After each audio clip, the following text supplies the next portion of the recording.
দাঁড়ান দাঁড়ান দাঁড়ান, একটা গাড়িতে তিনজন কেন? আপনাদের হেলমেট কই?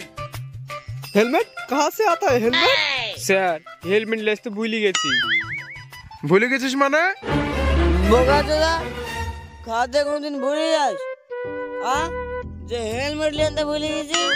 এই তোমাদের বাড়ি কোথায়? এইখানে স্যার। এই তোমার? এর পাছার দিকে বাড়ি স্যার। এর পাছার দিকে বাড়ি দেখি।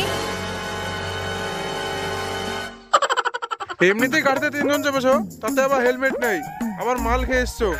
এখন অ্যাক্সিডেন্ট হলে কি হবে? বলবো কথা বল বল বল, এরকম করে তোর মা বাবা বুঝাবে না। থাম, এখন যদি অ্যাক্সিডেন্ট হতো তাহলে কি হতো? নিজে মাতাল হই আর একটা মাতালকে বোঝাচ্ছে। স্যার, একে আমি বারবার বোঝানো, একটা গাড়িতে থাম, একটা গাড়িতে তিনজন উঠিনি, চারজন উঠ, তারপরে এই শালা তিনজনকে লিখছে। ও তাই নাকি?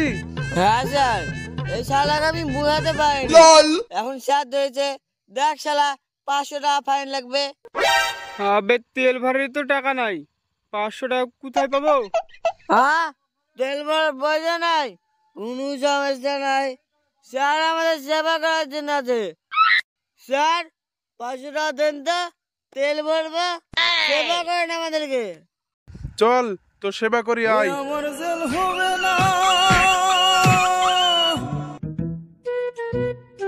থামেন ভাই, আপনার এই অবস্থা কেমন করে হলো?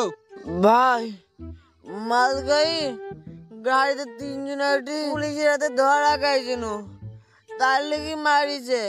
তো সাধারণ মানুষের উদ্দেশ্যে আপনি কিছু বলেন।